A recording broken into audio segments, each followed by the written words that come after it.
राधे हरि ओम।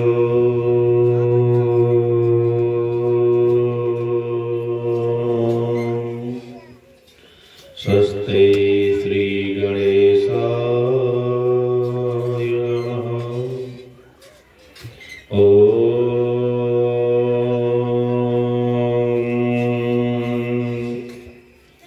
पुराण पुरुषोत्तमाय नमः। ओम नमः परमहंसास्वादित चरणकमल चिन्मकरन्दाय भक्तजनमानस निवासाय श्रीरामचन्द्राय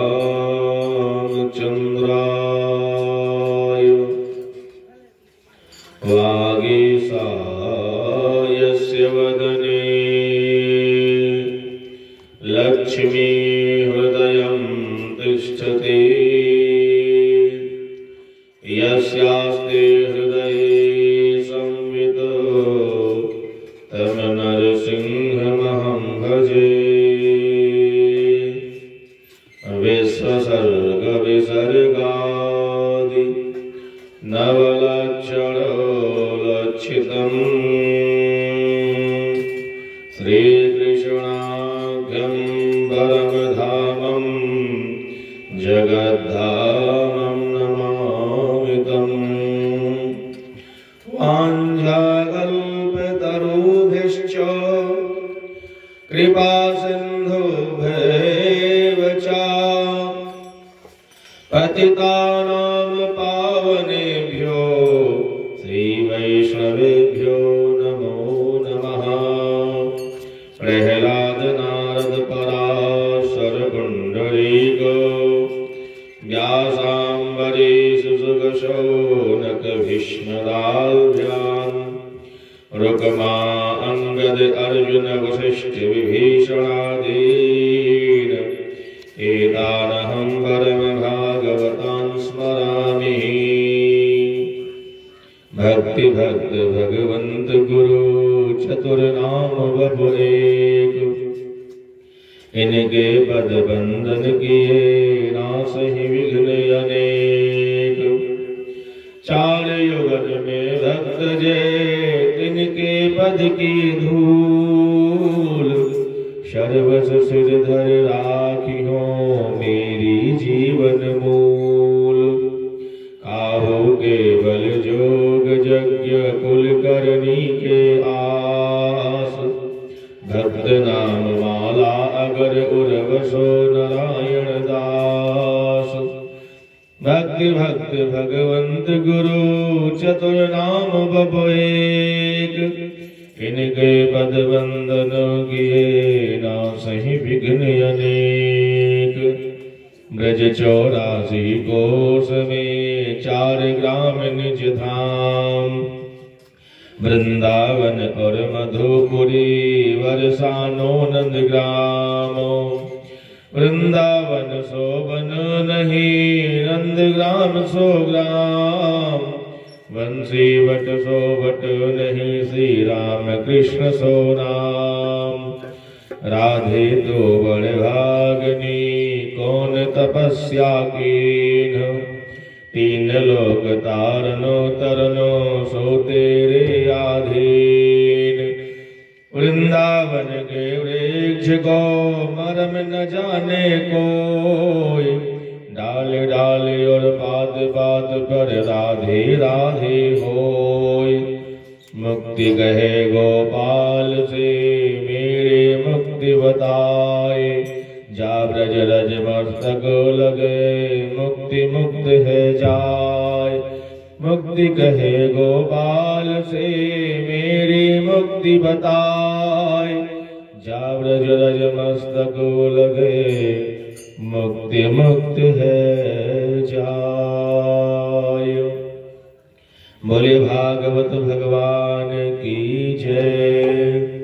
वृंदावन बांके बिहारी लाल की जय। राधा रानी सरकार की जय। यमुने महाराज भवानी की जय। सनातन वैदिक धर्म की आज के आनंद की जय। जय जय श्री राधे, जय जय श्री राधे, जय जय श्री राधे श्याम।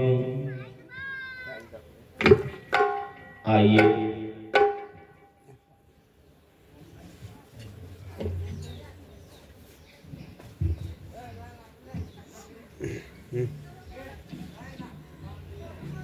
आइए मन वचन वाणी को पवित्र करने के लिए भगवान के नाम का कीर्तन करें, तत्पश्चात कथा में प्रवेश करें।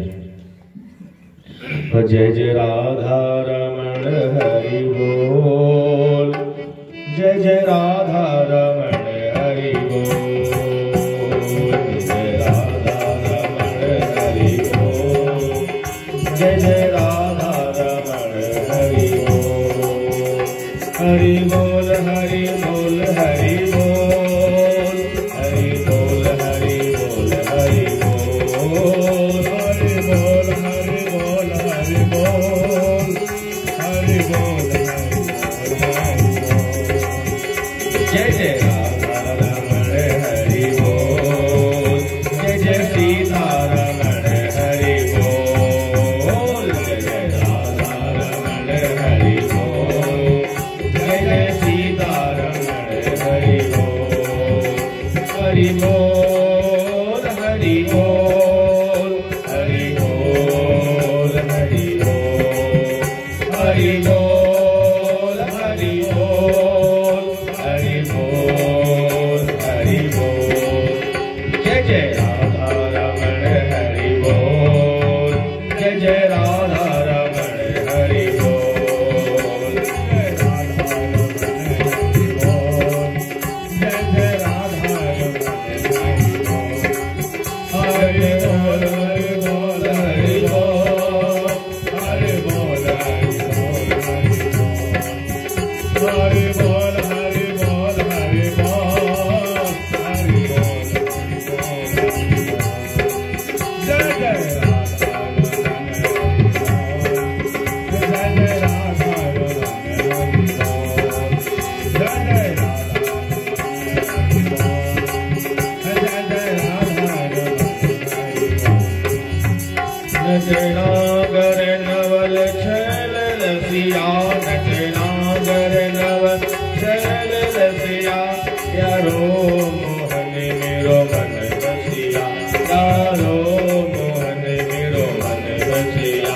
दोनों रस के भरे हैं किलोल, दोनों रस के भरे हैं किलोल। जय जय राधा रमण हरि बोल, जय जय राधा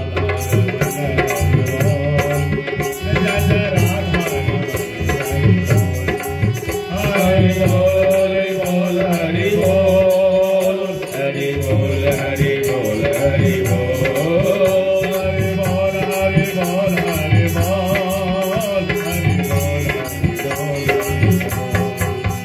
जय जय राधा रमण हरि बोल, जय जय राधा रमण हरि बोल, जय जय राधा रमण हरि बोल, जय जय राधा रमण हरि बोल।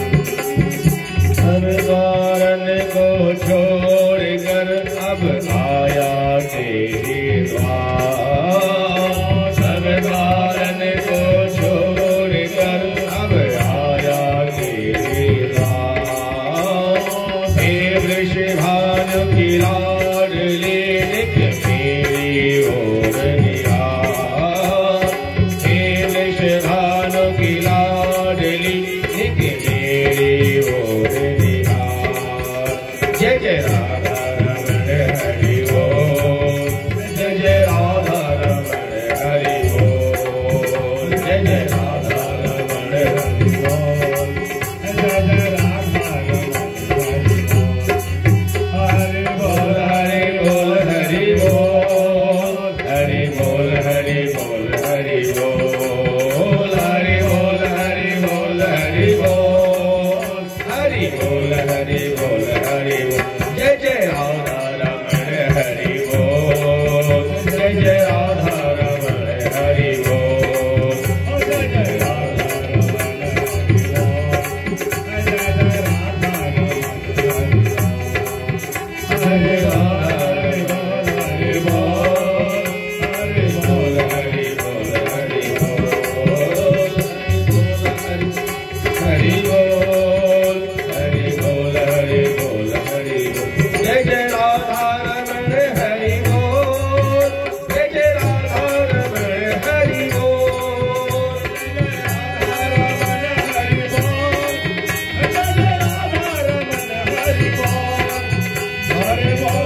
यशोदा नंदन बाल कृष्ण लाल की महती कृपा करुणा से, श्री किशोरी जी की महती कृपा करुणा से आज नेपाल राष्ट्र में सप्तारी में श्रीमद् भागवत की कथा के माध्यम से आप सभी भगवत प्रेमियों को सत्संग प्राप्त करने का शुभ अवसर प्राप्त हो रहा है। यह गोविंद की बड़ी करुणा है, बड़ी कृपा है। कल आप लोगों ने कथा के माध्यम से श्रवण किया कि एक असली संत का अपमान करने के कारण राजा परीक्षित को 7 दिन में मरने का श्राप लग जाता है। रामायण में एक नकली संत पे ज्यादा भरोसा करके, ज्यादा सम्मान करके प्रताप भानु पूरा परिवार सहित राक्षस बन जाते हैं। हो निशाचर जाए तुम मूल सहित परिवार। असली संत का अपमान भी घातक है और नकली संत का ज्यादा सम्मान भी घातक है। हाँ,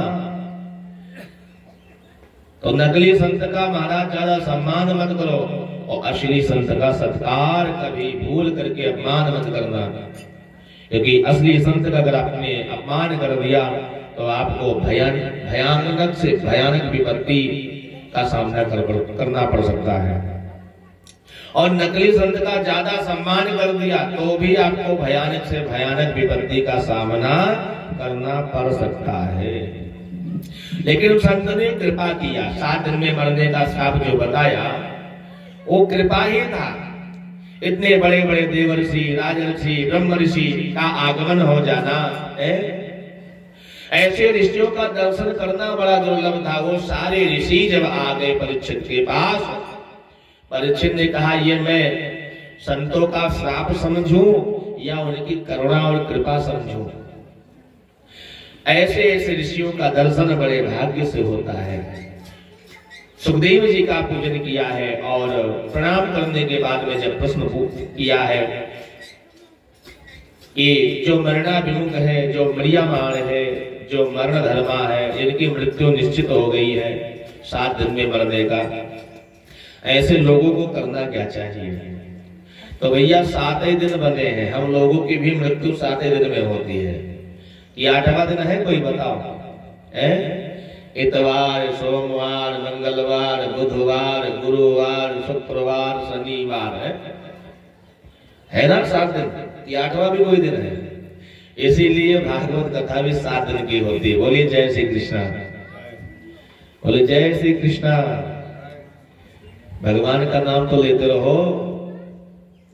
इसीलिए कथा 7 दिन की होती है। सुखदेव जी ने कहा वरीयानते कृष्ण प्रतो लोक हितो नृप आत्मा विद सम्मता पुंसाम श्रोतव्यादिशया परा। हे राजन, तुमने जो प्रश्न किया है ये बड़ा उत्तम प्रश्न किया है, क्योंकि ये प्रश्न आपका नहीं है, सारे संसार के कल्याण के लिए है। अगर राजा ये प्रश्न पूछता कि मेरी मृत्यु निश्चित हो गई 7 दिन में, कोई मरने का उपाय बता दो कि हम बच जाएं सर्प के विष से, तक्षक के नाक के डसने से मैं बच जाऊं, तो राजा का अपना खुद का प्रश्न होता है। लेकिन राजा कहते जो मरणाशील है, जो मरने वाले हैं, जो मरियामाण है, जो मरना विमुख हैं, ऐसे लोगों को क्या करना चाहिए? तो भैया मरने वाले सब हैं। इस धरती पे जिसका जन्म हुआ है उसकी मृत्यु निश्चित है, और मरना भी 7 दिन में ही है, 8वां दिन संसार में बना नहीं है। इन्हीं 7 दिन में कोई ऐसा दिन होगा जिसमें हमको जाना पड़ेगा, है? तो ये केवल राजा परीक्षित अपने लिए नहीं प्रश्न कर रहे हैं, सारे संसार के कल्याण के लिए प्रश्न कर रहे हैं।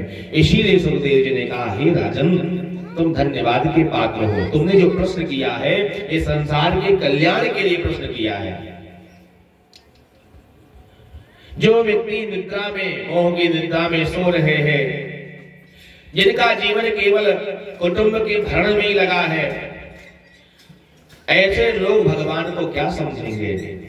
तस्मात् भारत सर्वात्मा भगवान ईश्वरो हरि, श्रोतव्या कीर्तव्यश्च स्मर्तव्यश्चेताभयम्।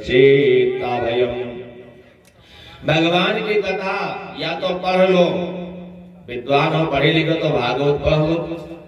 पढ़ने में महाराज असमर्थ है तो सुन लो, कान तो दिए ही है भगवान ने, है? ना पढ़ पाओ कथा को सुन लो, और महाराज भगवान के नामों का कीर्तन कर लो। इसी से समस्त प्रकार के भयों का नाश हो जाता है, विपत्तियों का नाश हो जाता है, और परब्रह्म परमात्मा की प्राप्ति हो जाती है।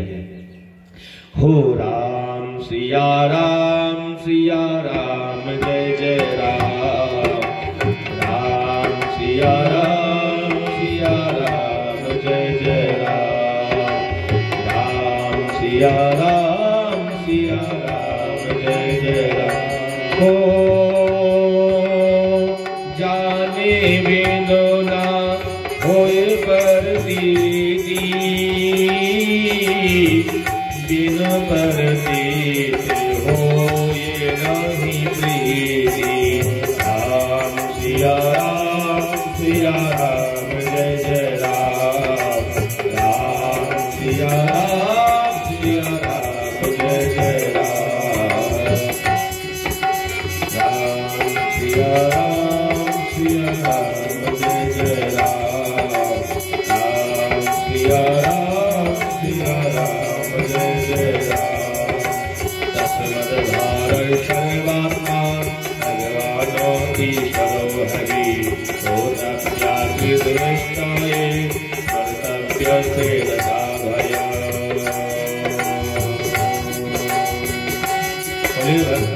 भगवान की जय।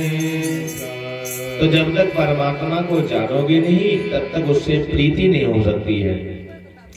जाने बिन ना होय परतीति, और बिन परतीति होय नहीं प्रीति। जब तक जान पहचान नहीं होगा, अब आपको नहीं मालूम होता कि महाराज वृंदावन से आ रहे हैं, तो भैया प्रेम कैसे होता, कथा आप लोग कैसे सुनते हैं? अब आपको, आपने YouTube के माध्यम से, सोशल मीडिया के माध्यम से सुना, कथा पसंद आ गई महाराज जी की, है तो फोन कर लिया सीधा। अब नेपाल वाले महाराज डायरेक्ट तो फोन कर नहीं सकते, तो व्हाट्सएप के माध्यम से कॉल आ गई, महाराज जी कथा कर देना, है? तो जानने के बाद में प्रतीति होती है, पहचान होता है, और जब पहचान हो जाता तो प्रेम हो जाता है, तो बुला लेते हैं। तो बिना जाने महाराज कैसे समझ पाएंगे? जाने बिन ना होय प्रतीति, बिन प्रतीति होय नहीं प्रीति। परमात्मा को सबसे पहले जानो। भगवान है कैसे? कहते परमात्मा विराट स्वरूप है, अतल, वितल, तल, तलातल, रसातल और पाताल, ये 7 लोग नीचे है। जाओ मंच पे मत आओ। और भू, भुवा, श्वा, महा, जना और तप, ये 7 लोग ऊपर है। हाँ, 7 लोग नीचे है और 7 लोग ऊपर है। जो बीच का धरती है इसमें मनुष्य का जीवन है, और यही आपका शरीर है। ये शरीर भी 14 भुवनों से युक्त है। मस्तिष्क कहाँ पे है बताओ? ब्रह्मांड में है। इसको ब्रह्मांड कहते हैं, खोपड़ी क्या कहते हैं? सारा ज्ञान का पुंज, विवेक की शक्ति, सब कुछ इसी ट्रांसफार्मर में है। अगर ये गया तो समझ लो सब कुछ गया है। इसीलिए पुलिस कहती है हेलमेट लगाओ। है शरीर का हाथ कट जाए, पैर कट जाए तो उसका इलाज है, लेकिन अगर आपकी ये खोपड़ी गई तो कोई इलाज नहीं है कोई इलाज बताओ? अगर ये ढक्कन गया तो फिर कोई इलाज नहीं, फिर आपको जाना पड़ेगा। तो ये आपका ब्रह्मांड है। क्या है? ये ब्रह्मांड है। विवेक की शक्ति इसी में है। पैर जो है ये चलने का काम करता है, ये पाताल है। और जंघा का ऊपर जो कटिल प्रदेश है, इसी से जीवन का निर्माण होता है। क्या होता है? जीवन का निर्माण होता है। बच्चे कहां से पैदा होते? पेट से होते ना। तो ये जीवन यहीं से शुरू होती है। इसीलिए इसको समझ लीजिए कि धरती लोक है। 14 भुवनों में ये धरती बीच में है। 7 लोक ऊपर है, 7 लोक नीचे, बीच में धरती है, और यही हमारा शरीर है। पैर वाला काम नहीं करेगा है? वैसे हर अंग का काम है, लेकिन पैर का काम केवल पैर करेगा, हाथ का काम हाथ करेगा है? लेकिन जो आपकी जन्म इंद्रियां हैं, जो आपका कटी प्रदेश है, इसी से जीव का निर्माण होता है, इसी से सृष्टि चलती है। इसीलिए जीवन का निर्माण धरती में ही है, आकाश पाताल में नहीं हमारा। पृथ्वी को छोड़ दिया जाए तो क्या चंद्रमा में कोई जीव जंतु रहता है? बताओ है? सूर्य मंडल में कोई देवता है? कोई रहता है? नहीं रहता है, क्योंकि वहां पे जीवन संभव ही नहीं है। जीवन तो पृथ्वी पे संभव है। 14 भुवन महाराज नीचे है, 7 लोग ऊपर है।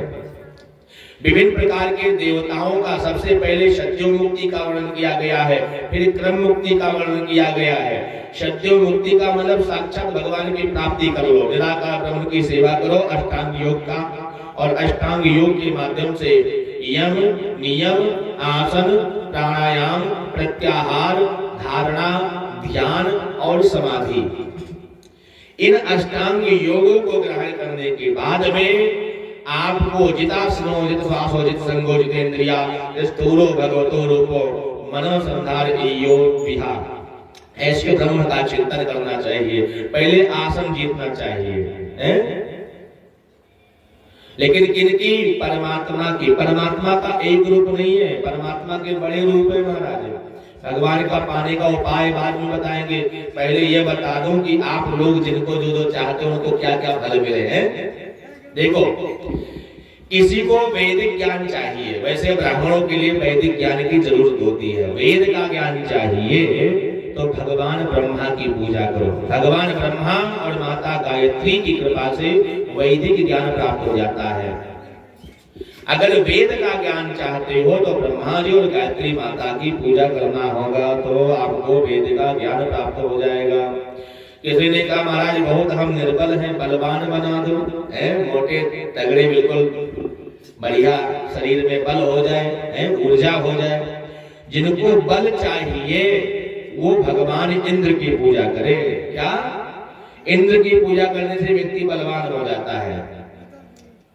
किसी ने कहा महाराज हमारे घर में नाती पोते नहीं है, बच्चे की औरत हो गए सब, तो जिनको नाती पोता चाहिए, प्रजाओं में वृद्धि चाहिए, घर में खुशहाली चाहिए, वो दक्ष की पूजा करे। किसी ने कहा महाराज घर में पैसे की बड़ी कमी है, सब काम महाराज तो हो जाता है किसके द्वारा? धन के द्वारा, और धन ही ना हो, पैसा ही ना हो तो क्या होगा? तो किसी ने कहा महाराज जब धन होगा तभी तो पूजा पाठ कराएंगे, धन होगा तभी तो दान करेंगे। तो ऐसा कोई उपाय बताओ जिससे घर में खूब चकाचक नोट की बरसात होती रहे। बताएंगे ना बताएं? कहते महाराज या को जरूर बताया दो, बाकी चाहे मत बताओ। सुन लो, जिनको धन चाहिए वो दुर्गा देवी का पूजन करें। माँ भगवती दुर्गा का पूजन करने से घर में लक्ष्मी की बरसात होती रहती है। हाँ, क्योंकि देखो महाराज माता ज्यादा दयालु होती है पिताजी के अपेक्षा। माता ज्यादा दयालु होती है पिताजी के अपेक्षा। भगवान कृपा बाद में करेंगे, पहले जगत माता कृपा करती है, दुर्गा मैया कृपा करती है, तब ठाकुर जी कृपा बाद में करते हैं। हाँ, अपने घर में ले लो, आपका बालक महाराज पिताजी के पास नहीं जाएगा, छोटे छोटे जो बच्चे होते हैं वो अपनी माँ से ज्यादा हीले होते हैं। क्यों? क्योंकि माता मारती वारती नहीं जाता। हाँ, माता अगर मारेगी भी तो हाथ को फुला के मारेगी कि आवाज ज्यादा आवे, चोट कम लगे। क्या? आवाज ज्यादा दे लेकिन चोट कम लगे, ऐसा स्वभाव होता है। माताएं अपने बच्चे से बहुत प्रेम करती है। और जो देवता होते हैं महाराज जो पूरे मारते हैं, आवाज कम आती है, चोट बहुत लगती है। हाँ, और जो बच्चे होते हैं ना वो माता से ज्यादा हिले होते हैं। तो अगर बच्चे को कुछ जरूरत होती है ना तो जाकर मैया के पास पहुंचेंगे, कभी गला पकड़ लेंगे, कभी झूम जाएंगे और महाराज लटक जाएंगे। तो मैया बोलेगी क्या चाहिए? तो कहेगा चॉकलेट चाहिए, टॉफी चाहिए। मैया चुपके से बटुआ से निकाल करके बच्चे को पैसा दे देगी और कहेगी पिताजी को मत बताना, कमाई पिताजी का ही है लेकिन बताना मत, और चुपके से दे देगी। हाँ, तो जब एक साधारण माता अपने बच्चे के लिए इतना करती है कि पिताजी को नहीं बताओ ले जाओ, तो ये तो जगत माता है। भगवान को पता ही नहीं चलेगा तुम्हारे घर में नोटों के बंडल की बारिश माता करवा देगी। तो दुर्गा जी की पूजा करने वाले के घर में लक्ष्मी का वास होता है, धन का वास होता है। प्रभाव अगर जमाना चाहते हैं संसार में तो अग्नि का पूजा करो। सोने चांदी के आभूषण चाहते हैं तो वसुओं की पूजा करो। और आरोग्यता चाहते कि महाराज मेडिकल में जा करके, हॉस्पिटल में जा करके महाराज परेशान हो गए, बीमारी पीछा नहीं छोड़ रही है, तो उसके लिए बताया है अश्विनी कुमार का पूजन करो।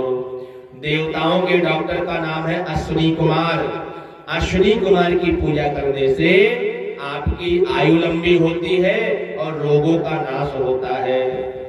किसी ने कहा मान चलो लंबी आयु मिल गई, खूब सारा धन दौलत हो गए तो ठीक है, लेकिन सुंदरता भी चाहिए। जब सुंदर दिखेंगे तभी तो लोग हमसे मिलेंगे। अब काले कलौटे बने रहो तो कौन मिलेगा? तो सुंदरता चाहिए। ऐसा कोई देवता बताओ जो जिसकी पूजा करे तो हम खूब सुंदर हो जाए। तो कहा जिनको सौंदर्य चाहिए, सुंदरता चाहिए, वो गंधर्वों का, अप्सराओं का पूजन करें। अप्सराएं और गंधर्व लोग बड़े सुंदर हैं। किसी ने कहा बेटे का पढ़ने में मन नहीं लग रहा, आप ध्यान से सुन लो, अपने बच्चों के लिए, सबके लिए है। किसी ने कहा हमारे बच्चे का पढ़ने में मन नहीं लग रहा है, बच्चा मंद बुद्धि का है, स्कूल से भाग जाता है, पढ़ने के लिए बोलो तो पढ़ता ही नहीं है, लड़ाई झगड़ा करता है। तो कोई ऐसा देवता बताओ जिसकी पूजा करे मेरा बेटा तो ऑफिसर बन जाए, मेडिकल में एडमिशन हो जाए, बड़ा अधिकारी बन जाए। तो बता दें, भोले बाबा की सेवा करो, भगवान शिव की एक लोटा जल चढ़ा के आओ, बुद्धि अपने आप खुल जाएगी। हाँ, मंद बुद्धि बालक भी भगवान शिव की कृपा पा जाए तो बड़ा विद्वान बन सकता है। भगवान शिव सभी विद्याओं के ज्ञाता है और सभी विद्याओं के दानी है। भगवान शिव की कृपा अगर हो जाए तो चाय बेचने वाला भी प्रधानमंत्री बन सकता है। हाँ, भोले बाबा के पास बड़ी शक्ति है महाराज। इसीलिए सभी देवी देवता भोले बाबा के पास लटके रहते हैं, बाबा कृपा करो, बाबा कृपा करो, और बाबा कृपा करता ही है महाराज। हाँ, अगर कोई समस्या घर में है, काल संयोग है, महामृत्युंजय मंत्र करवा लो, ग्रह खराब है, महामृत्युंजय मंत्र जप करवा लो, अभिषेक करवा लो।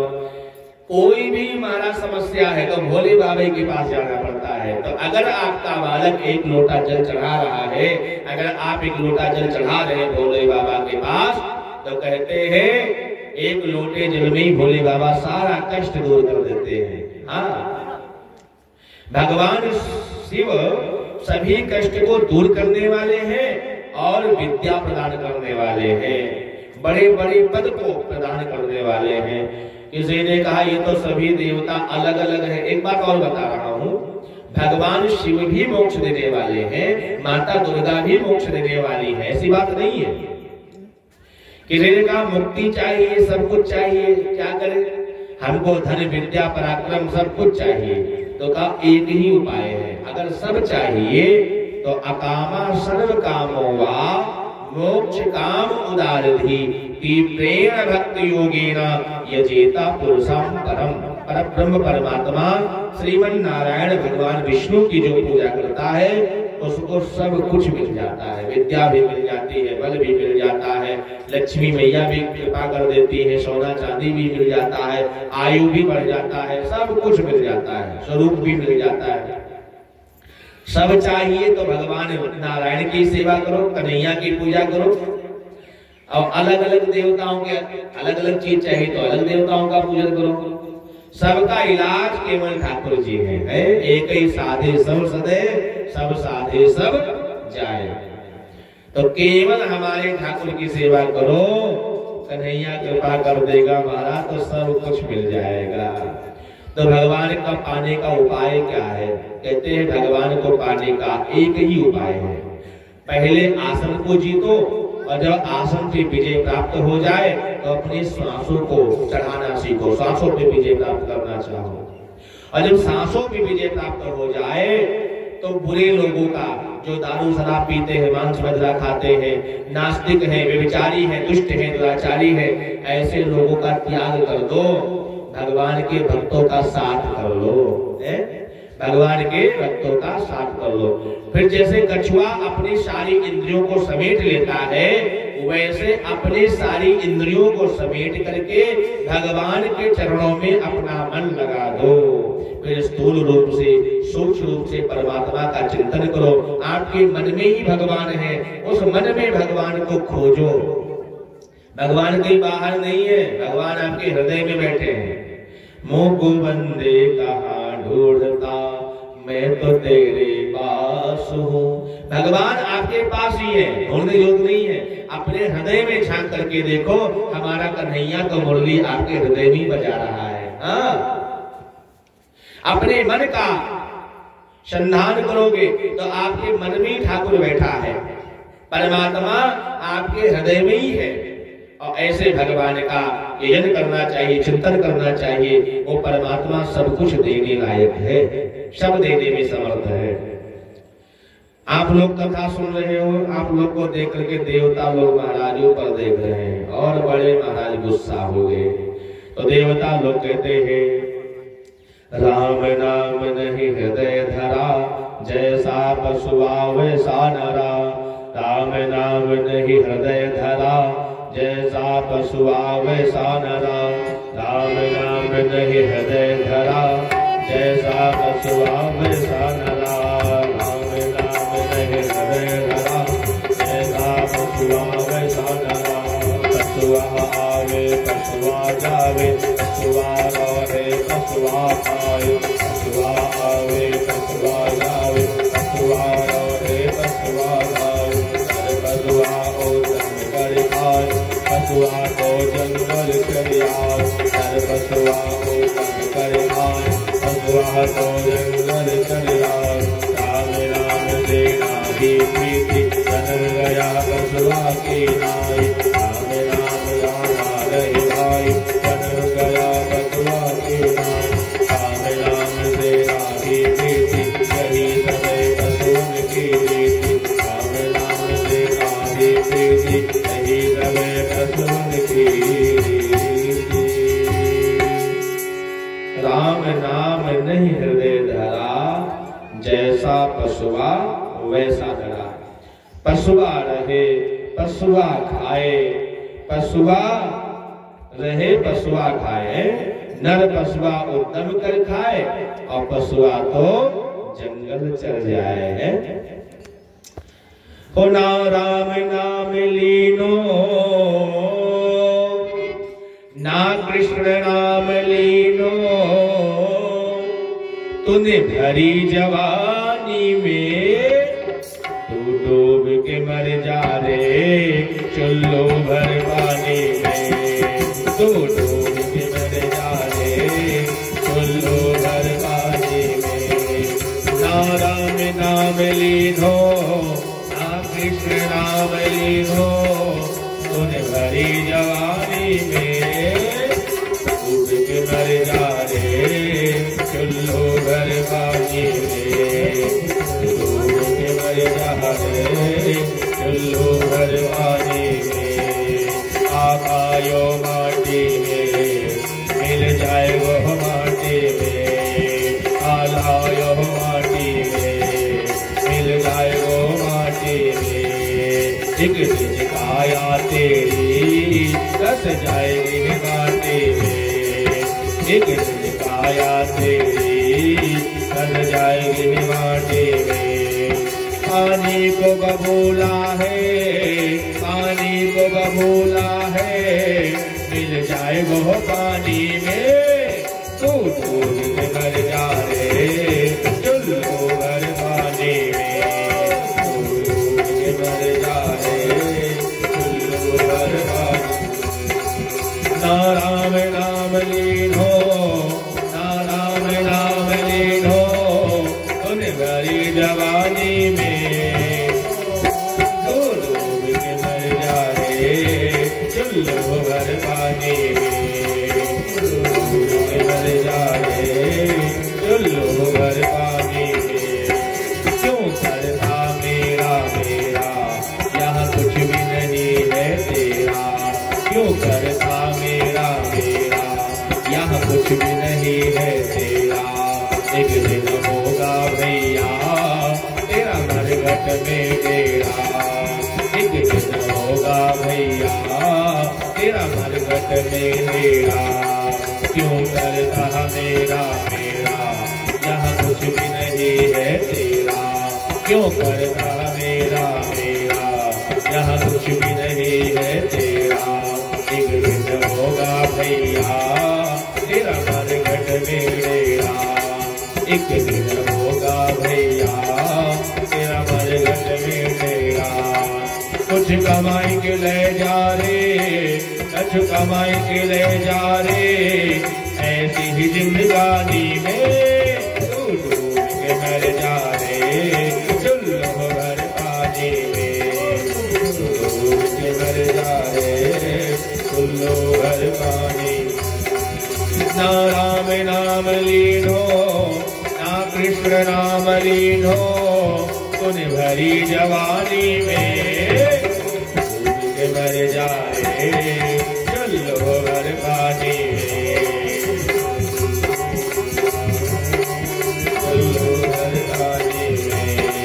हर सच्ची भक्ति है, भक्ति में शक्ति है, हर सच्ची भक्ति है, भक्ति में शक्ति है। भक्ति से भैया मिल जाएगी मुक्ति है, भक्ति से भैया मिल जाएगी मुक्ति है।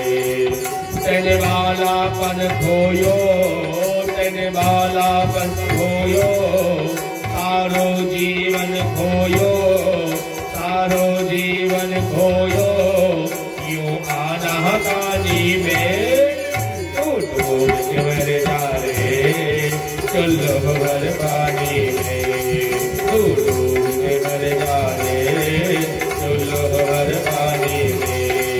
ना राम नाम लीन हो, ना कृष्ण नाम लीन हो, ना हरि को नाम लीन हो, तूने भरी जवानी में, तू डूब के मर जा रे चुल्लू भर पानी में, तू डूब के मर जा रे चुल्लू भर पानी में, तू डूब के मर जा रे चुल्लू भर पानी में, चुल्लू भर पानी में, चुल्लू भर पानी में, चुल्लू भर पानी में। शविनवराहोष्टकरै संस्थिता परसा प्रसो नयत कर्ण्यायत पताओ बेतो जापरनाम गदाकृजा। जो लोग भगवान की कथा श्रवण नहीं कर रहे हैं, जो भगवान की कथा को नहीं सुनने आते हैं, वो कुत्ते हैं, गधे हैं, सुअर हैं, दो पैरों वाले पशु हैं। ये हम नहीं कह रहे, देवता लोग कह रहे हैं। हाँ, विलेवतोरु क्रम विक्रमानये नाशर्वता कर्णपुटेन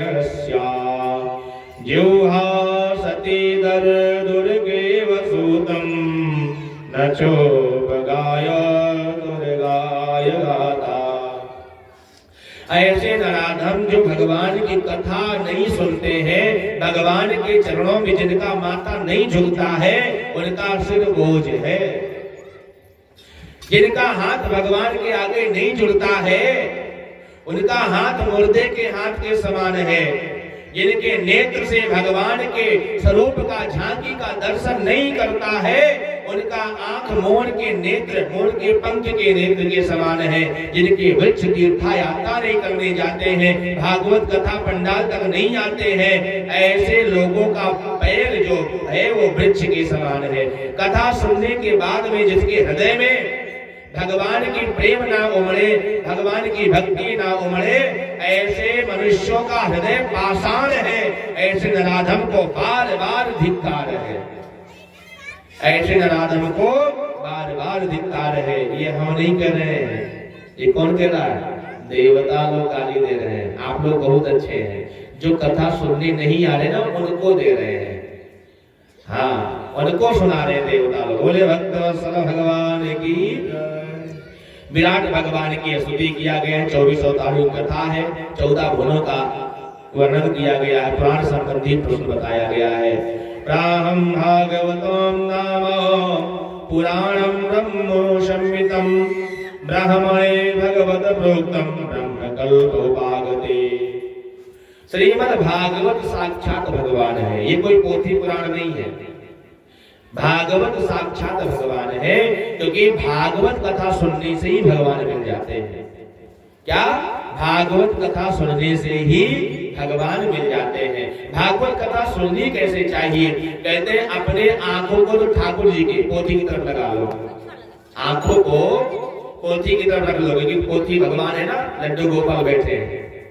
और अपने कानों को व्यास जी के वचनामृत की तरफ लगा लो, व्यास जी बोल क्या रहे हैं। तो कानों से ये कथा पिया जाता है, कर्णामृत है, कानों का अमृत है। इसीलिए इसको कहते हैं कर्ण रसायन। क्या कहते हैं? कर्ण रसायन। और इसीलिए ये भागवत अमृत जो है झूठा नहीं होता है। झूठा तो होता है जो मुख से पिएंगे, है? मुख से पीने वाली वस्तु झूठी होती है, और कानों से पीने वाला है, जो कोई कानों से पीता तो कहीं झूठा होता है? बताओ, है? तो कर्णामृत है, कानों का अमृत है। इसलिए भागवत महाराज नित्य नवीन होता है। भागवत को पियो, मुंह रहो रसिका भूमि भाव का। अरे अरे भावुको, अरे अरे रसिको, अरे अरे प्यारे भगवान के भक्तों, आओ आओ, ये प्याऊ लगी हुई है, सबके लिए द्वार खुला हुआ है। सब लोग भगवान की कथा को श्रवण करो और अपने हृदय में ठाकुर का चिंतन करो, भगवान की झांकी को विराजमान कराओ। महाराज भगवान सबसे पहले जब पूरा ब्रह्मांड में कुछ भी नहीं था, तो ब्रह्मा जी को प्रकट किया, ब्रह्मा जी को चतुश्लोकी भागवत प्रदान किया। भागवत के महाराज 10 लक्षण है। कितने लक्षण है? 10 लक्षण। पुराणों के 5 लक्षण होते हैं, पुराणम 5 लक्षण, लेकिन भागवत के 10 लक्षण है। कौन कौन से लक्षण है? अत्र सर्गो विसर्गश्च अस्थानम कौशलौदयः मनवंतर ईशानु कथा निरोधो मुक्ति आश्रयः। सर्ग विसर्ग स्थान पोषण ओति मनवंतर ईशान कथा निरोध मुक्ति और आश्रय, ये भागवत के 10 लक्षण है। सर्ग भगवान की कथा का श्रीमद् भागवत के पहले स्कंद को और दूसरे स्कंद को छोड़ दिया जाए तो तीसरे स्कंद से लगा करके 12वें स्कंद तक क्रमशः भागवत के लक्षण बताए गए। तीसरा सर्ग, तीसरी जो स्कंद है वो सर्ग है, चौथा विसर्ग है, 5वां स्थान है, 6ठा पोषण है, 7वां ऊती है, 8वां मनवंतर की कथाएं हैं, 9वां भगवान श्री राम का चरित्र है और चंद्र सूर्य वंशों का वर्णन है, ईशान कथा है, 10वां भगवान श्री कृष्ण का पूरा चरित्र है, इसलिए इसको निरोध कहते हैं। और महाराज 10वें स्कंद में भगवान उस रूप में आए जो जिस भाषा में समझे वाको उसी भाषा में समझा दो, है? जो बंसी बजाने से समझ गया वाके लिए बंसी बजा दी, और जो सुदर्शन चक्र से महाराज समझने वाला था है उनके लिए भगवान सुदर्शन चक्र रणभूमि में जाकर के चलाया। तो कन्हैया हमारे दोनों रूप में है, आप पूजना कैसे चाहते हो? जो भगवान के भक्त हैं, जो भगवान के रसिक हैं, प्रेमी हैं, उनके लिए हमारे कन्हैया बंसी लेके आ जाते हैं, और जो दुष्ट हैं, दानव हैं, दुराचारी हैं, उनके लिए भगवान सुदर्शन चक्र उठाते हैं। हाँ, इसीलिए भगवान का जो दसम स्कंद उसको निरोध कहते हैं। 11वें स्कंद में मुक्ति है, सबकी मुक्ति है महाराज, और 11वें स्कंद में सबकी मुक्ति है, और 12वां स्कंद है आश्रय। किसका आश्रय? परमात्मा का आश्रय। किसका आश्रय? भगवान का आश्रय। तो भगवान का आश्रय 12वें स्कंद में प्राप्त होता है। बोले भक्तवत्सल भगवान की जय। इस प्रकार से श्रीमद् भागवत का 3रा स्कंद पूरा हुआ। श्रीमन्नारायण नारायण नारायण, श्रीमन्नारायण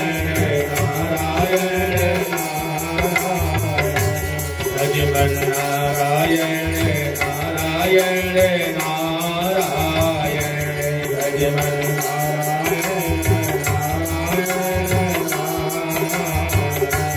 श्री हरि नारायण नारायण नारायण, श्री हरि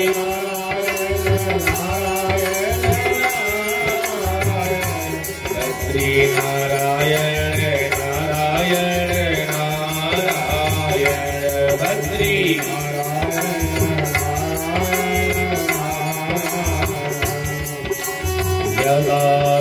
राजा साधो विनष्ट धर्मेण विनष्ट दृष्टि, भ्रातुर्विशिष्ट सुरतान् विबन्धुर् प्रवेश लाक्षा भवने ददाह।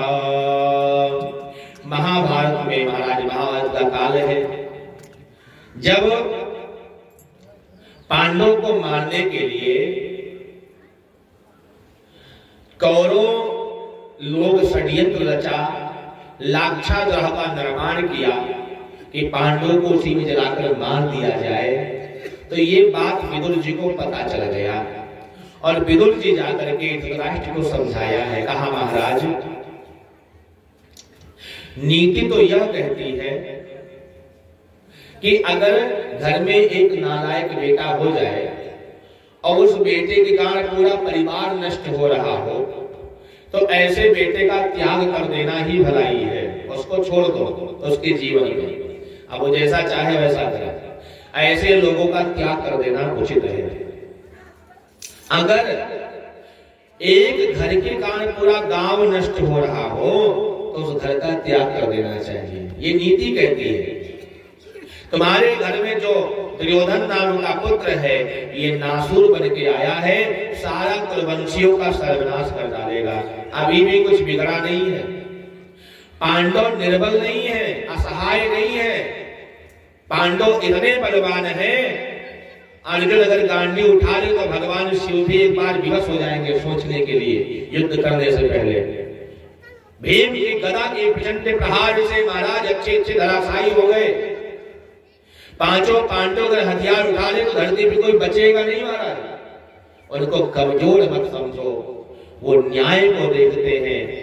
आप उनके बड़े पिता लगते हो इसलिए आपका सम्मान करते हैं। अभी भी कुछ नहीं बिगड़ा है। इस दुष्ट दुर्योधन का त्याग कर दो। लेकिन महाराज धृतराष्ट्र के ऊपर पुत्र मोह की पट्टी पड़ी हुई है, कहां मानने वाले हैं। इधर महाराज जब दुर्योधन को पता चला तो कहा, क्यों रे दासी पुत्र, मेरे ही अन्न के टुकड़े पे पड़ रहा है, मेरे ही पिता को मेरे विरुद्ध भड़का रहा है, मेरे राज्य से निकल जा। अगर तो हमारे घर का सदस्य नहीं होता तो तुझको छोड़ते नहीं हो। महाराज विदुर जी ने तुरंत ही हस्तिनापुर को छोड़ दिया है, और हस्तिनापुर को छोड़ा ही नहीं है, प्रधानमंत्री के पद से इस्तीफा भी दे दिया। मुकुट निकाल करके, तलवार को निकाल करके राजा के चरणों में रख दिया। कहा, आज के बाद हमारा आपका कोई संबंध नहीं, मैं आपके हस्तिनापुर को त्याग करके जा रहा हूं। शास्त्र में कहा गया है कि सचिव वैद्य गुरु तीन जो प्रिय बोले भयास, राज धर्म तन तीन कर होय वेग ही नाश। सचिव को, सचिव का मतलब होता है जो पर्सनल आपका सलाहकार है। क्या? जो आपका सलाहकार है, सलाह देने वाला है, सम्मति देने वाला। सचिव। वैद्य, वैद्य का मतलब होता है डॉक्टर, डॉक्टर होते हैं ना वैद्य, जो आपका इलाज करने वाला होता है। और तीसरा गुरु। ये तीनों अगर भय के कारण या अपने लाभ के कारण आपसे प्रिय बोलते हैं, आपकी बात को छुपाते हैं, हाँ में हाँ मिलाते हैं, चापलूसी करते हैं, तो आपका सब कुछ नष्ट हो जाएगा। सचिव अगर आपकी चापलूसी करे तो आपके राज्य का नाश हो जाएगा। आपका परिवार जो राजपाट है, जो घर खेत है, सब बिक जाएगा है। वैद्य, अगर वैद्य चापलूसी करे तो आपके शरीर का नाश हो जाएगा, क्योंकि आपकी गंभीर बीमारी है और वो बता नहीं रहा है, बस हाँ में हाँ मिला रहा है कि हमको मिलता रहे अपना को फीस और चूरन चटनी देता रहे है, तो आपके शरीर का नाश हो जाएगा। अगर गंभीर बीमारी तो डॉक्टर को तुरंत बताना चाहिए कि भाई मेरे बस की बात नहीं, तुम कहीं और दिखाओ। लेकिन आजकल हमारे डॉक्टर क्या करते हैं, मरीज आ जाए हाँ, जब तक घर में 1 रुपया भी मतलब छोड़ना नहीं है, चलने दो चूरन चटनी है। तो डॉक्टर को निष्पक्ष रहना चाहिए, वैद्य को। और तीसरा गुरु। गुरु महाराज अगर चापलूसी करने लगे तो आपके धर्म का नाश हो जाएगा, आपका धर्म नहीं बचेगा, धर्म भ्रष्ट हो जाओगे, पद भ्रष्ट हो जाओगे, आचरण भ्रष्ट हो जाओगे। इसलिए सचिव को, वैद्य को, गुरु को, इन तीनों को निष्पक्ष रहना चाहिए। अगर कोई गलती भी कर रहे हो, राजा भी अगर गलती कर रहा है, तो वैद्य सचिव ऐसा होना चाहिए कि कह दे महाराज आप गलत हो, आपको ये नहीं ये करना चाहिए। भय नहीं होना चाहिए, भयभीत नहीं होना चाहिए। गुरु महाराज ऐसा शिष्य छोड़ देगा, छोड़ देगा, बहुत से शिष्य है हाँ, शिष्य के आगे गुरु को चापलूसी नहीं करना चाहिए। जो सत्य है, अगर हमारा शिष्य गलत मार्ग पे जा रहा है तो उसको समझाना चाहिए, बताना चाहिए बेटा तुम ऐसा मत करो, तुम गलत मार्ग पे जा रहे हो। अन्यथा अगर महाराज गुरु चापलूस करने वाला, चापलूसी करने वाला मिल गया तो आपके धर्म का नाश हो जाएगा। और यहाँ तीनों है महाराज, सचिव, वैद्य, गुरु, तीनों हस्तिनापुर में है चापलूसी करने वाले। रावण के यहाँ तीनों चापलूसी करने वाले थे हैं? जो कोई विरोध करता था रावण उसको भगा देता था। विरोध किया था ना विभीषण जी, भगा दिया। माल्यवान ने महाराज माना, माल्यवान को भगा दिया, जबकि उसका सगा नाना था। राक्षस राज का रावण का नाना माल्यवान ये बात समझ गया था कि रावण ने गलती कर दिया, छोटे मोटे शत्रु से पंगा लेता तो बच जाता है, राम जी से पंगा ले लिया, इसका कुछ कल्याण होने वाले। तो नाना जो हर समय उसको अधर्म के लिए प्रेरित करते रहते, वो नाना कह रहा है कि बेटा गलत कर दिए हो, जाओ जानकी जी को वापस कर दो है। नाना जब कह रहा है बात, लेकिन महाराज कहा दूर ना आए, यहाँ से इनको दोनों को भगाओ। तो क्या हुआ रावण का सर्वनाश हो गया कि नहीं हो गया? ऐसे ही महाराज हस्तिनापुर में जो चापलूसी करने वाले थे उनको रखा गया, जो निष्पक्ष थे उन विदुर जी को घर से बाहर, राज्य से बाहर निकाल दिया।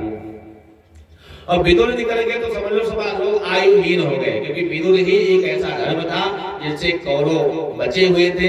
जब धर्म चला जाता है तो आपका सब कुछ चला जाता है, नीति चली जाती है तो आपका सब कुछ चला जाता है। धर्मो रक्षित रक्षिता, धर्म की रक्षा करोगे तो धर्म आपकी रक्षा करेगा, धर्म की रक्षा नहीं करोगे तो धर्म आपका सर्वनाश कर देगा। क्योंकि धर्म की रक्षा नहीं होगी तो विधर्मी लोग आप ही हो जाएंगे, इसलिए धर्म की रक्षा करना चाहिए। हुआ महाराज वही। इधर महाराज भगवान ने मन में विचार किया, 14 वर्ष वनवास, 12 वर्ष वनवास, 1 वर्ष अज्ञातवास पांडवों ने भोगा। 12 वर्ष वनवास, 1 वर्ष अज्ञातवास भोगा। उसके बाद में जब राज मांगने की व्यापारी आई तो भगवान ने, पांडव ने कहा कन्हैया वो लोग बड़े दुष्ट हैं, राजवाज देंगे नहीं, युद्ध ही करना चाहिए। क्या? युद्ध ही करना चाहिए।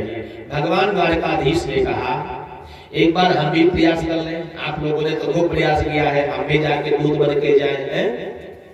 नहीं नहीं कन्हैया आप मत जाना, क्योंकि मुझे मालूम है वो बड़े दुष्ट है, वो आपका सम्मान नहीं करेंगे, आपका अपमान हो जाएगा। भगवान ने कहा मेरे अपमान से अगर महाभारत जैसा भयानक युद्ध रुक जाए तो मैं अपना अपमान भी सहन करना स्वीकार करता हूँ। यद्यपि पांचों पांडवों ने मना किया था, लेकिन भगवान आज हस्तिनापुर में दूत बन करके चल पड़े। इधर शकुनी ने कहा वो बड़ा छलिया है, मिश्री माखन खाने वाला कन्हैया है, चिकनी चुपड़ी बातों में पड़ के बलराम जी को जैसे अपने में मिला लिया ना। हाँ, बलराम जी को दुर्योधन ने अपने में मिला लिया था, चेला बन गया था। गदा युद्ध बलराम जी से सीखा है। कौन? दुर्योधन। तो कहा इसी प्रकार से कन्हैया को भी चिकनी चुपड़ी बातें करके 56 प्रकार का व्यंजन सजा करके पूरे नगर को सजा करके फूलों से, जिस मार्ग से आए पूरा फूल बिछा दो और तुम्हारी इतना भव्य स्वागत सत्कार करो जो ना भूतो न भविष्य की ऐसा कभी हुआ ना हो, जिससे कन्हैया तुम्हारी चिकनी चुपड़ी बातों में आ जाए। और फिर अगर कन्हैया तुम्हारी बातों में आ गया तो पांडवों की तो कमर टूट जाएगी, बिना लड़े बिना युद्ध किए सब परास्त हो जाएंगे। क्योंकि लेकिन हाँ ध्यान रखना, ये कन्हैया बहुत छलिया है, जल्दी आता नहीं है किसी के बस में, ये विशेष ध्यान रखना। अब तो महाराज जैसा शकुनी ने कहा वैसे ही दुर्योधन ने खूब दुल्हन जैसा सजाया है हस्तिनापुर को। जगह जगह बंदरबान, जगह जगह महाराज कलश इत्र का छिड़काव किया है। जिस मार्ग पे भगवान द्वारकाधीश आने वाले थे उस मार्ग पे पूरा फूल बिछा दिया है। हाँ, ध्वजा तोरण पताके सब लगे हुए हैं। नव युवतियां महाराज फूल लेकर के, फूल फेंकने के लिए थाल में फूल लेकर खड़ी हुई है और द्वारकाधीश भगवान आ रहे हैं। द्वारकाधीश भगवान ने दुर्योधन से कहा अरे दुर्योधन तुमको स्वागत करना भी नहीं आता है?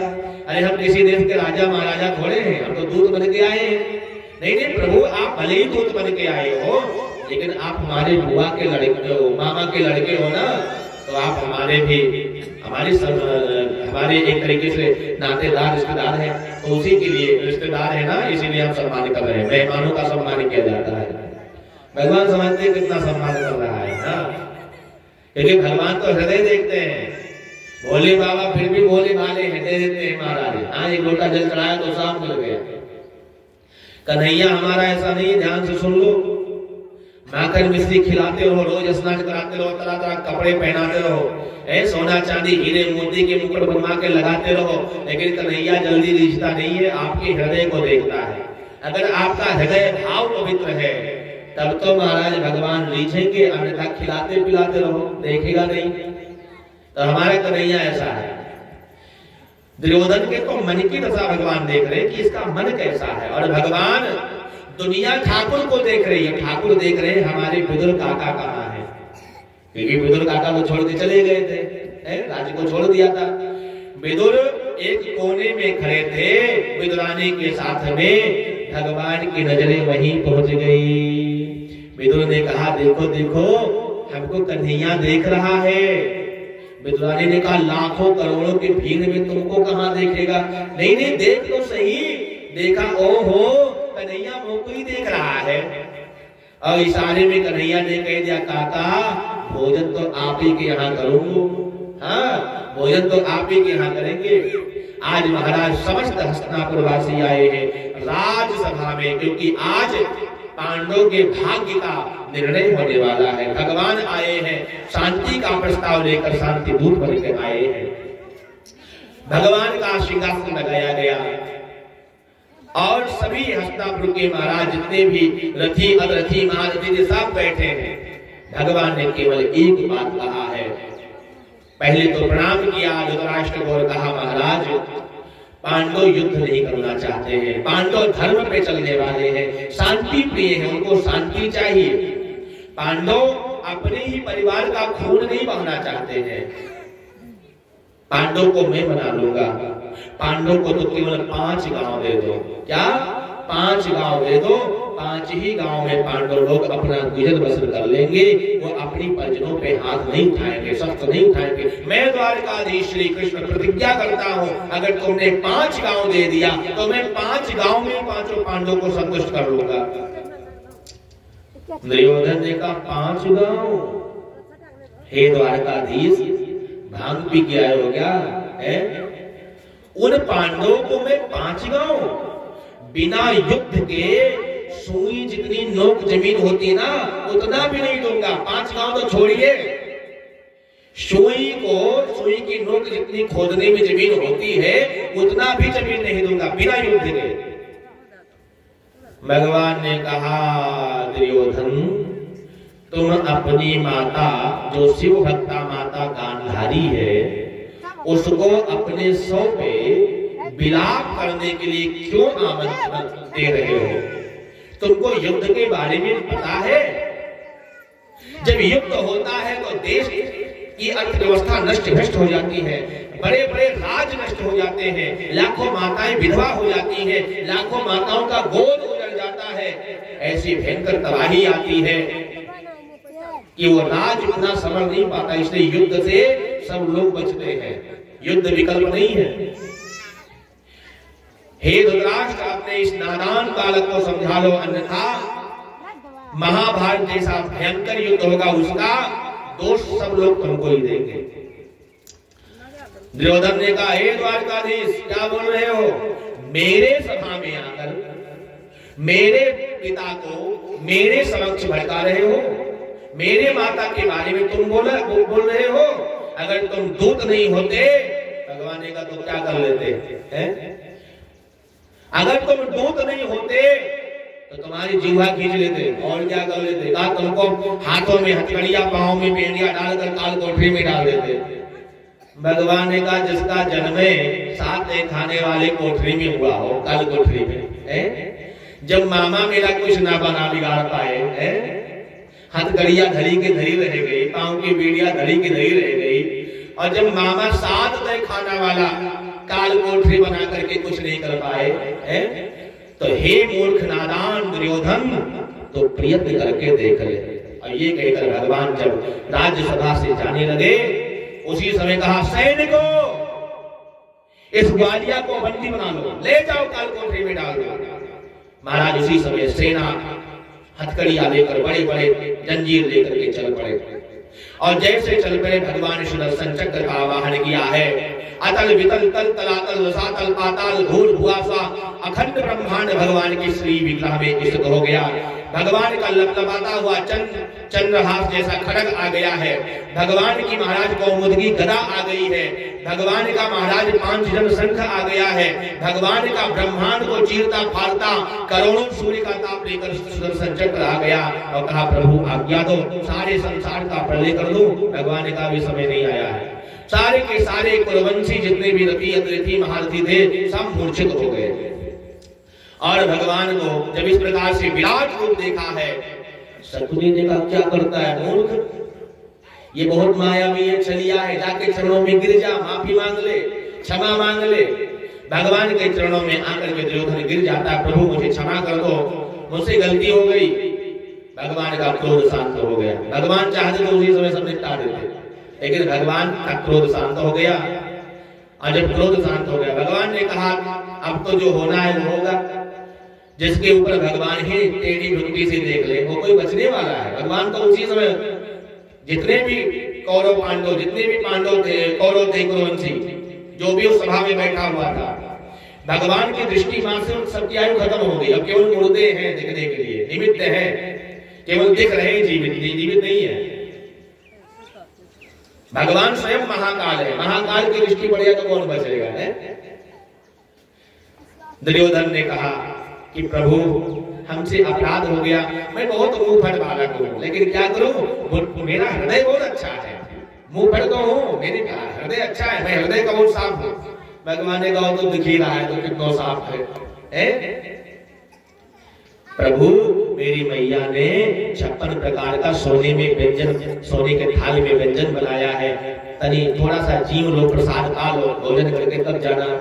भगवान ने कहा हे दुर्योधन, भोजन दो ही अवस्था में किया जाता है, या तो खिलाने वाले के प्रति श्रद्धा हो या खाने वाले को भूख लगी हो। ना तो मुझे भूख लगी है और ना तुम्हारे अंदर श्रद्धा है, और भूख तो मुझे लगी है लेकिन मेरा निमंत्रण कहीं और है। कहाँ है महाराज? कहा मेरा निमंत्रण तो विदुर काका के यहाँ है। दुर्योधन ने कहा विदुर के यहाँ? उनको अपने भोजन के लाले पड़ रहे हैं, तुमको क्या खिलाएंगे? भगवान ने कहा जो निमंत्रण देता हो व्यवस्था करता है। हाँ, विदुर ने कहा कन्हैया मैंने कब निमंत्रण दिया? भगवान ने कहा इशारे में, काका जाओ हमारे हैं। हाँ, कन्हैया पक्का है महाराज, बोल दिया तो जाएगा जरूर। अब विदुर चले गए महाराज भगवान के लिए सब सामान जुटाने, और इधर महाराज भगवान चल पड़े हैं। कहा हस्तिनापुर के बाहर केलों का पूरा खेत था, पूरे खेत में केला ही केला लगे थे। वहां पे एक टूटी सी मड़ैया है, वहीं पे विदुरानी महाराज स्नान कर रही थी और भगवान पहुंच गए और कहा काकी, अरो काकी। जैसे भगवान ने काकी कहा, महाराज विदुरानी के तो बावरी है गई, होश ही खो गया। अरे मेरो लाला कन्हैया आ गया। भगवान के लिए किवाड़ खोल दिया। स्नान कर रही थी महाराज। भगवान ने मन में सोचा देखो काकी पूरी बावरी है गई है, अपनों काली कमलिया डाल दिया, कम्बल डाल दिया, जिससे काकी का शरीर ढक गया है। और जब शरीर ढक गया है तो कन्हैया यहाँ बैठ जा, पीढ़ा लेकर के जा रही है, यहाँ बैठ जाओ, यहाँ बैठ जाओ। भगवान ने कहा काकी मुझको कहीं बैठाए दे। बीच चौकी में बैठाया है और कहा कन्हैया चिंता मत कर, तेरे काका अभी भोजन के लिए प्रबंध करके आते होंगे। भगवान ने कहा काकी मुझको तो बहुत जोर भूख लगी है। क्या? मुझको तो बहुत जोर भूख लगी है। जो भी तेरे पास में कछुए है खिलाए दे, मेरे तो प्राण निकल जाएंगे। भोजन जो कछुए वो दे दे। कन्हैया कछु तो है नहीं माखन मिश्री है, केला है, केला खाएगो? हाँ हाँ केला खाएंगे, ले आओ। टोकरी में भर करके केला लेके आई। केले के पत्ते को काट के नीचे महाराज को लगा दिया, पत्तल लगा दिया, और काकी महाराज जिमा रही है। भगवान केला खा रहे हैं, लेकिन कैसी जिमा रही है बताऊं? केले का छिलका भगवान के पत्तल में डाल रही है, और जो केले का अंदर होता ना, क्या बोलते हैं बात को, क्या बोले, गड़ी ये होता ना, उसको फेंक रही है। छिलका छिलका नीचे डाल रही है, और भगवान भी बड़े प्रेम से वो छिलके को भी खा रहे हैं। भगवान तो बड़े प्रेम के सागर हैं। बड़े द्वारिकाधीश भगवान की, दुर्योधन की मेवा त्यागी, दुर्योधन की मेवा त्यागी, साग विदुर घर खाई, सबसे ऊंची प्रेम सगाई, सबसे ऊंची प्रेम सगाई, सबसे ऊंची प्रेम सगाई।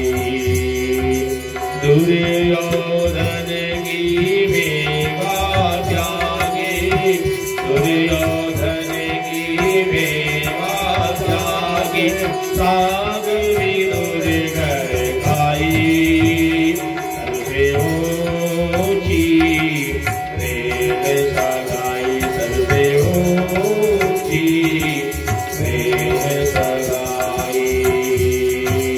झूठे फल सबरी के खाए, झूठे फल सबरी के खाए, झूठे फल सबरी के खाए,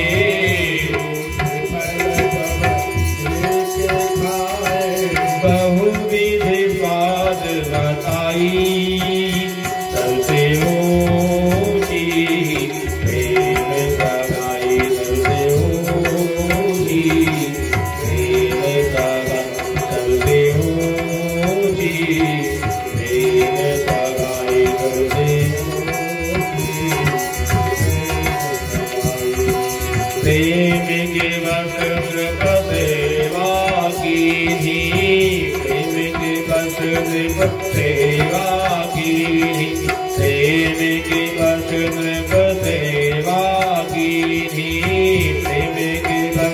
बसे